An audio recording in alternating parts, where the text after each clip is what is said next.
तो दोस्तों स्वागत है आपका अपने YouTube चैनल RS मैथ्स जी में। आज हम पढ़ाने वाले हैं कक्षा 10 की गणित प्रश्नावली 2C।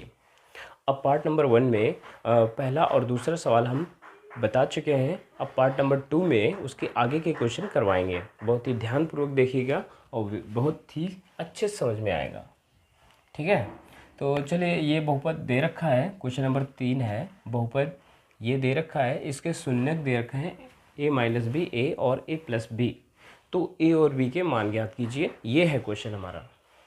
तो देखते हैं, अल्फ़ा का मान a-b है, बीटा का मान a है और गामा का मान a+b है।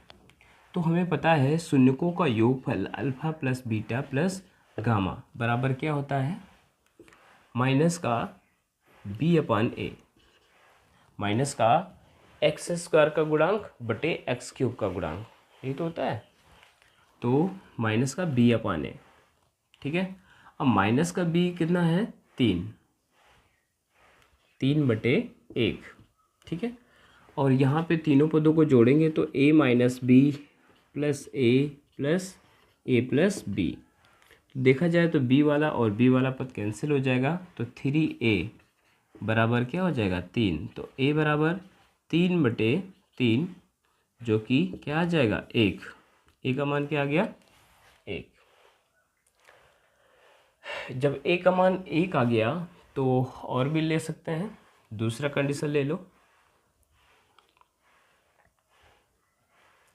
Alpha into beta. देखिए शून्यकों का गुणनफल ले लेते हैं, alpha into beta into gamma. तीनों शून्यकों का गुणनफल क्या होता है, माइनस अचर पद बटे a, माइनस अचर पद बटे x³ का गुणांक होता है ना। तो माइनस अचर पद देखा जाए तो माइनस d/a होता है कि नहीं। तो अल्फ़ा का मान कितना है, a-b इंटू a+b बराबर क्या है, माइनस d/a। तो माइनस d/, माइनस का 1 हो जाएगा, अपान a का मतलब 1 ही है। a की जगह 1 रख देंगे तो क्या हो जाएगा, 1 - b इंटू 1 इंटू 1+b बराबर क्या हो जाएगा, माइनस का 1, ठीक है। तो 1 - b 1+b, एक फार्मूला बन गया, एक बार जुड़ रहा है एक बार घट रहा है, तो सूत्र बन जाएगा a² - b² का बराबर है माइनस का 1। तो देखिए b² तो ऐसे ही रहेगा माइनस का, ये माइनस का 1 है, ये उधर जाएगा तो ये भी माइनस का 1 हो जाएगा। तो क्या हो जाएगा, माइनस का 2 minus b² equal to, minus से माइनस कैंसिल करो, b बराबर √2 आ जाएगा, ठीक है। तो ये हमारे a और b के मान हो जाएंगे। तो यहाँ पे हम प्लस माइनस भी ले सकते हैं, क्योंकि स्क्वायर लगा है, स्क्वायर जब √2 में लेते हैं तो उधर दोनों चिन्ह एक साथ ले लेते हैं। तो ये क्वेश्चन समझ में आ गया होगा। चलिए क्वेश्चन नंबर थर्ड मतलब फोर्थ, अगला क्वेश्चन देखते हैं। चलिए क्वेश्चन नंबर 4 देखते हैं। अब यहाँ पे क्या है, बहुपद दे रखा है त्रिघात का, इसके जो है शून्यक निकालना है। क्या निकालना है, अल्फ़ा बीटा और गामा के मान ज्ञात करना है। तो कैसे ज्ञात करेंगे, कोई दिक्कत नहीं, जो जिसकी जितनी बड़ी घात होती है उसके उतने ही शून्यक होते हैं। जैसे ये त्रिघात है तो इसके 3 शून्यक होंगे, 2 घात होता तो 2 शून्यक होते हैं। तो इसके शून्यक निकालना कैसे हैं, तो इसके गुणनफल करने पड़ेंगे। तो उसके लिए हम क्या करेंगे, अचर पद कितना है, 12। अचर पद क्या है, 12। अब 12 की गुणनखंड करेंगे तो 1 × 2 है ना, इस तरह होते हैं ना, 1 होता है, 2 होता है, 3 होता है, 4 होता है, 6 होते हैं, ये सारे फैक्टर होते हैं ना। तो देखिए इन्हीं फैक्टरों में से कोई भी प्लस माइनस डबल में होते हैं, plus minus A B plus minus A B plus minus A B plus minus A B, ठीक है। इन्हीं जो अचर पद होते हैं उसी के गुणनखंड करते हैं, गुणनखंड करने के बाद वही मान रख कर देखते हैं इस समीकरण में किससे ये पूरी तरह से 0 हो जाएगा, ठीक है। समझ में आ रहा है, कोई दिक्कत नहीं। तो मतलब ऐसे भी करके कर सकते हैं, और ये चीज़ उसी का रूल में यूज़ करते हैं।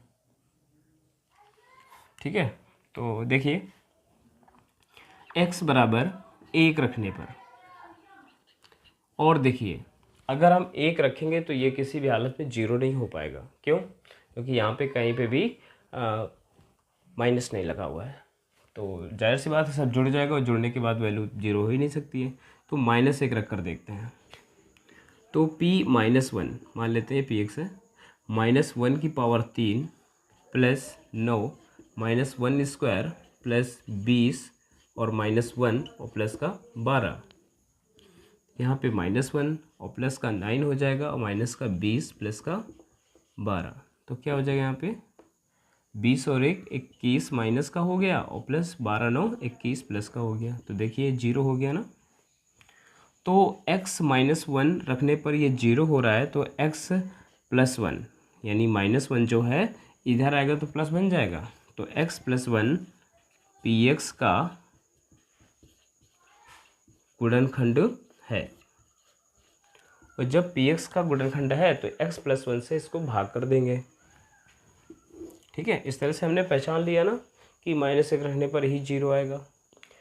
तो 1 क्यों नहीं रखा? 1 अगर रखेंगे तो ये 0 आ ही नहीं सकता है। ठीक है, प्लस वाला की वैल्यू रखने पर 0 आ ही नहीं सकता है, क्योंकि सब में प्लस हुआ है। तो इस वजह से माइनस वाला रख के देखेंगे, -1 रख के देखेंगे, फिर माइनस अगर 1 पे नहीं आ रहा है -2 रखेंगे। ठीक है, इस तरह से रख कर देख लेते हैं। जिस पर ये पूरा बहुपद 0 हो जाता है, और उसको हम x की तरफ लाने के बाद जो बन जाता है वो, ठीक है, तो वो हमारा जो है px का गुणनखंड होता है, क्योंकि इस पे भाग पूरा चला जाता है। ठीक है, तो देखते हैं फिर x+1 से भाग करेंगे, x³ प्लस का 9x² प्लस का 20x और प्लस का 12। ठीक है, अच्छे से देखना भाग कैसे करते हैं। हमारे पास x है और हमें x³ लाना है, तो कितने का गुणा करेंगे? x² का गुणा करेंगे ना, तो x² हम यहाँ पे लिख देंगे। अब इस x² का मल्टीप्लाई इन दोनों में करके यहाँ पे लिखेंगे। तो x का x में करो x² में, तो x घात 3 हो जाएगा। फिर x² का 1 में करोगे तो x² हो जाएगा। तो फिर क्या करेंगे? घटाएंगे, और घटाने पर चिन्ह बदल जाते हैं, तो इसको हटा दो।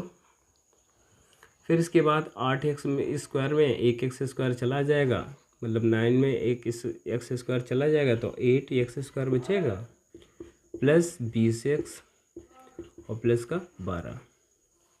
ठीक है, अब देखिए हमारे पास x है, हमें लाना कितना है? 8x² लाना है। तो कितने का गुणा करेंगे? 8 का गुणा करेंगे तो 8 आएगा। 1x और ले आओ, तो कितने का गुणा किया? 8x का। तो यहाँ पे प्लस का 8x लिख सकते हो। अब 8x का मल्टीप्लाई इस पूरे में करेंगे, तो यहाँ पे क्या हो जाएगा? 8x² प्लस का 8x, घटाएंगे, चिन्ह बदल देंगे, ये भी ख़त्म कर देंगे। 20 में 8 गया, कितना बचेगा? 12x और प्लस का 12। ठीक है, तो हमारे पास x है और लाना कितना है? 12x, तो 12 का ही तो मल्टीप्लाई करेंगे, तो यहाँ पे प्लस का 12 हो जाएगा।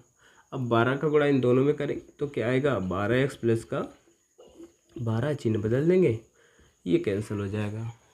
ठीक है, तो अब हम px बराबर क्या लिख सकते हैं? लिख सकते हैं ये बराबर के अंतर्गत क्या लिख सकते हैं? ये गुणे ये, तभी तो ये बीच वाला प्राप्त होगा। तो लिखेंगे x+1 ब्रैकेट में x² प्लस 8x प्लस का 12। अब हमें कुछ नहीं करना है, सिर्फ इसका हमें गुणनखंड करना है, और इसका गुणनखंड करने के बाद px बराबर गुणनखंड आ जाएंगे। तो ये तो काम कर ही सकते हो, चाहो तो इसको नोट कर लेना। अब हम क्या करेंगे? x² प्लस का 8x और प्लस का 12 की गुणनखंड करेंगे। तो देखिए x² ऐसे रखो, 12 के गुणनखंड करो। 12 के क्या होते हैं? 2 गुणे 3, हमें कितना लाना है 8।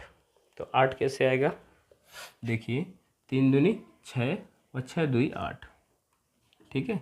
तो 6 वाला पहले लिखेंगे और 2 बाद में लिखेंगे और प्लस इंटू एक्स प्लस 12। तो एक्स स्क्वायर को ऐसे ही लिखो 6x प्लस का 2x और प्लस का 12। तो यहाँ से कॉमन क्या है, x कॉमन है तो x प्लस 6 बचेगा, प्लस का 2 कॉमन लो तो x प्लस 6 बचेगा। तो x प्लस 6 बाहर हो जाएगा और x प्लस 2 ये हो जाएगा। तो हमारा px क्या बन जाएगा, px जो बनेगा x प्लस 1 ये वाला, और इसके जगह में ये दोनों लिख सकते हैं x प्लस 6 और x प्लस 2। ये हो गया इसका गुणनखंड। अब हम इनका मान निकाल लेंगे। तो कैसे निकालेंगे, शून्य ज्ञात करने के लिए इसको 0 के बराबर रखते हैं, ठीक है। शून्य के लिए इसको 0 के बराबर रखते हैं। तो शून्य के लिए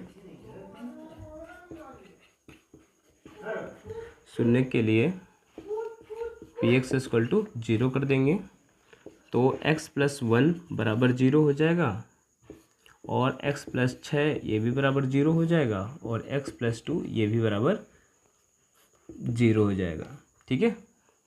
तो यहाँ से x का मान निकालेंगे तो -1, यहाँ से x का मान निकालेंगे तो -6, यहाँ से x का मान निकालेंगे तो -2। ये हो जाएगा हमारा अल्फ़ा, ये हो जाएगा हमारा बीटा, ये हो जाएगा हमारा गामा।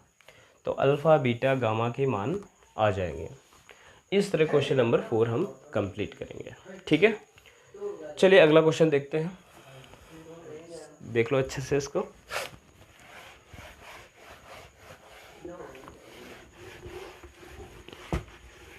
अगला क्वेश्चन क्या है, 5वां क्वेश्चन नंबर 5 है, बहुपद x³ माइनस ax² प्लस का x प्लस 3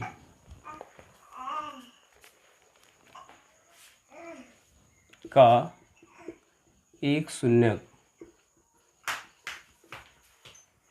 a है। तो a का मान निकालना है। देखिए जिस भी बहुपद में अगर कोई एक शून्यक दे रखा है तो x का मान होता है, ठीक है। और x का मान दे रखा है a और a का ही मान निकालना है, तो कोई दिक्कत नहीं। जब भी हम शून्यक का मान रखते हैं, कोई भी शून्यक दे रखा उसका मान रखते हैं, तो पूरे बहुपद को 0 के बराबर लिख देते हैं, ठीक है। तो लिखेंगे शून्यक x बराबर a रखने पर, तो क्या लिखेंगे, a की पावर 3 हो जाएगा माइनस a की पावर 2 हो जाएगा प्लस का a और प्लस का 3 बराबर 0। जब भी शून्य का मान रखते हैं तो हम 0 के बराबर ही लिख देते हैं, क्योंकि शून्य वह मान होता है जिसको रखने पर वैल्यू 0 प्राप्त हो बहुपद में। तो 1/3 यहाँ पे मिलेगा, माइनस 1/3 ये भी हो जाएगा और a प्लस 3 बराबर 0। ये से ये कैंसिल हो जाएगा, तो a बराबर हो जाएगा -3। ये हमारा आंसर हो जाएगा।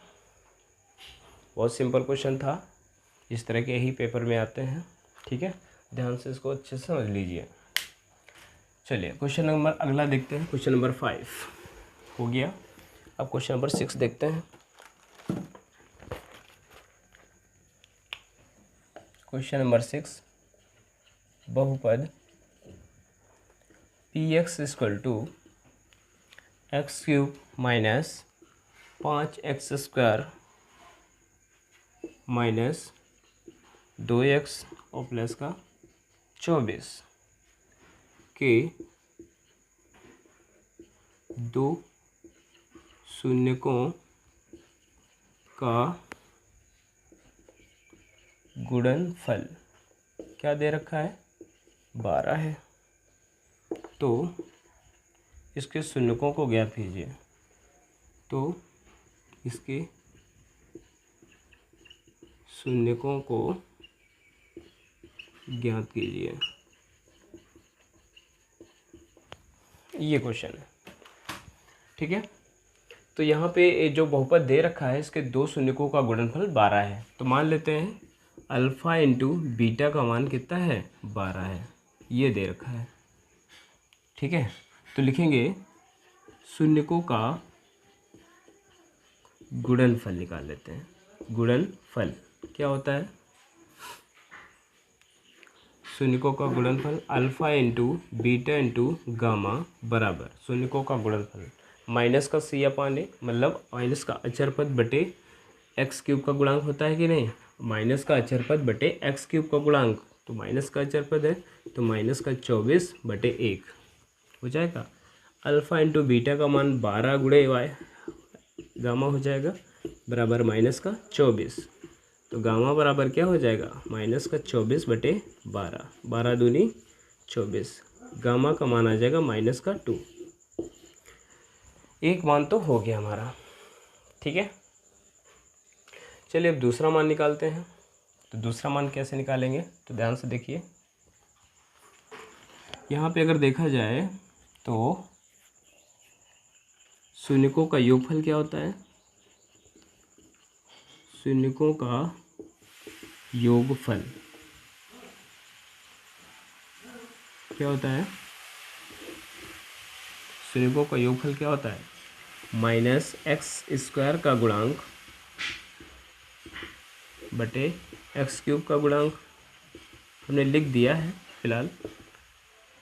तो क्या हो जाएगा माइनस का बी अपान ए, और योगफल है alpha plus beta plus gamma.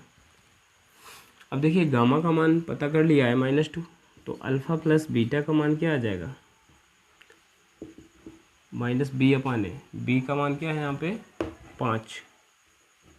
ठीक है, माइनस बी अपान ए ना, तो -5 रखेंगे तो माइनस माइनस कैंसिल हो जाएगा, और ए का मान क्या है 1, तो ये 2 उधर जाएगा, तो अल्फ़ा प्लस बीटा बराबर 5 प्लस 2, ये 2 उधर जाएगा तो क्या होएगा 7। ठीक है, ये एक इक्वेशन बन गया, और एक इक्वेशन ये है। अब इससे क्या अल्फ़ा माइनस बीटा का मान निकाल लेंगे तो फिर वही आराम से आ जाएगा। ठीक है, तो ये चलिए यहाँ पे हम करे दे रहे हैं, तो समझ में आ रहा है ना कहाँ से स्टार्ट किया कहाँ से ख़त्म। अगर वीडियो थोड़ा सा ना समझ में आए तो इसको फिर से एक बार देख लेना, पूरी तरह से क्लियर हो जाएगा। ठीक है, तो हमने क्या किया, सबसे पहले शून्यकों का गुणनफल वाला सूत्र लगाया, इससे क्या हो गया बी गामा का मान आ गया, और फिर हमने योगफल का सूत्र लगाया, इससे हमने अल्फ़ा प्लस बीटा का मान निकाल लिया। अब हम क्या निकालेंगे अल्फ़ा माइनस बीटा, फिर इन दोनों को से बहुत आसानी से निकाल सकते हैं।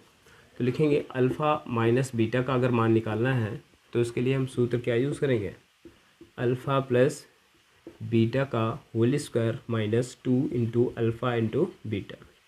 ये फार्मूला पीछे हम बता भी चुके हैं, तो इसको यूज़ करके जो है अल्फ़ा माइनस बीटा का मान निकाल लेंगे। तो अल्फ़ा प्लस बीटा का मान कितना है 7, तो 7 का स्क्वायर माइनस 2 गुणे अल्फ़ा इंटू बीटा का मान 12 है, तो यहाँ पे क्या होगा 49 माइनस 24 क्या आएगा √25, जो भी 5 आएगा। अल्फ़ा माइनस बीटा का मान क्या आ गया 5। इसको हम इक्वेशन नंबर 1 नाम दे दें, इसको इक्वेशन नंबर 2 नाम दे दो। अब देखिए अल्फ़ा प्लस बीटा जुड़ रहे हैं और अल्फ़ा और बीटा घट रहे हैं, तो ऐसे जब मान जो दो समीकरण बनते हैं ना, तो उसमें अल्फ़ा यानी पहले वाले का मान अगर निकालना होता है तो ये और ये दोनों के जो अक्षर पद होते हैं उनको जोड़ के 2 का भाग कर देते हैं। ठीक है, और बाद वाला यानी बीटा का मान निकालना होगा तो हम क्या करेंगे प्लस वाले में माइनस वाले पद को घटा के 2 का भाग कर देंगे। तो देखिए अल्फ़ा का मान निकालना है तो 7 + 5 करो बटे 2 कर दो, 7 5 12 बटे 2 क्या आएगा 6। और बीटा का मान जब निकालना हो तो 2 घटा के 7 में 5 घटा दो बटे 2, तो क्या हो जाएगा 2 बटे 2 का मान 1। तो इस तरह से हमारे अल्फ़ा का मान हो गया 6, बीटा का मान हो गया 1, गामा का मान हो गया -2। तो ये हमारा आंसर हो जाएगा। ठीक है, तो उम्मीद करते हैं ये वीडियो पसंद आया होगा। अगर पसंद आया हो तो लाइक सब्सक्राइब करना ना भूलें। धन्यवाद।